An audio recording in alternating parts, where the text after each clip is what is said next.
मित्रांनो नमस्कार.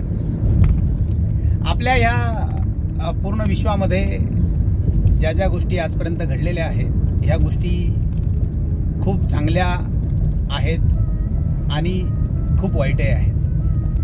उदाहरणार्थ तुम्ही घ्या, रामायण घ्या, महाभारत घ्या, त्यातल्या सर्व कथा चांगल्या आहेत. आता त्यामध्ये चांगल्या आहे, आपण कोणती घेतो कोणती घेत नाही हे आपल्यावर डिपेंड आहे. तर मित्रांनो, त्यामध्ये जर कधी समजा तुम्ही महाभारताचा विचार केला तर त्यात पांडव होते, त्यानंतर कौरवही होते आणि हे काही खूप लांबचे नव्हते, हे सख्खे चुलत भाऊ होते. आणि सख्खे चुलत भाऊ असताना सुद्धा एवढं वैर की फक्त प्रॉपर्ट्यासाठी, गादीसाठी, हक्कासाठी, स्वाभिमानासाठी हा सगळा इतिहास घडला. परंतु हा जो इतिहास आहे कळत न कळत या चांगल्या लोकांचं, महापुरुषांचं रक्त ह्या धरणी मातेमध्ये सांडलेलं आहे. त्यामुळं येणारी जी पिढी आहे ही दुर्योधन बी जन्माला घालते, दुःशासन बी जन्माला घालते, शकुनी बी जन्माला घालते,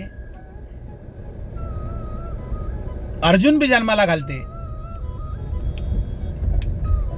आणि विषय असा आहे, नकुल सहदेव हेही जन्माला घालते, युधिष्ठिर भीम हेही जन्माला घालते. सांगायचं तात्पर्य काय आहे की आपण ज्या गोष्टीत आत्तापर्यंत ज्या ज्या गोष्टी अनुभवतोय किंवा ज्या ज्या गोष्टी आपल्या बाबतीमध्ये होत आहे, तर आपण कसं वागतो, कसं वागायला पाहिजे हे समजणं गरजेचं आहे. कारण विषय असा आहे की ग्रंथांची जी निर्मिती झाली त्यामध्ये अतिशय सगळ्या गोष्टी सखोल दिलेल्या आहेत आणि त्याचा पुरेपूर वापर तुमच्या कुटुंबासाठी, आपल्या समाजासाठी, आपल्या संस्कृतीसाठी झाला पाहिजे, पण तो चांगल्या पद्धतीने झाला पाहिजे.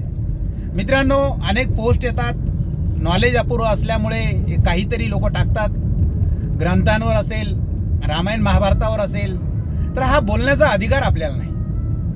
आपल्याला जर कधी समजा आपल्याला आपलं वीतभर पोट भरता येत नाही, त्यांनी करोडो लोकांचं पोट भरलं, करोडो लोकांसाठी ज्या गीता किंवा ज्या वाङ्मय लिहून ठेवली, तर याचा उपयोग तुम्ही तुमच्या फॅमिलीसाठी करा, हे माझं सांगणं आहे.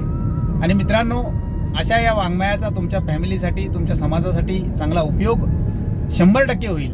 फक्त त्याचं चांगलं घ्या, वाईट घेण्याच्या भानगडीत पडू नका, अहंकाराच्या भानगडीमध्ये पडू नका. कारण की अहंकार आहे, अहंकारामधूनच ज्या गोष्टी जन्माला येतात त्या अतिशय वाईट असतात. आणि हा अहंकार जो आहे, मोठमोठे दिग्गज त्यांना पुरला नाही, तेव्हा तुम्ही आम्ही कोण आहे? म्हणजे तुम्ही विचार करा, एका व्यक्तीमुळे पूर्ण कुटुंबाला काही वाईट भोगावायला लागू नये याची काळजी घ्या.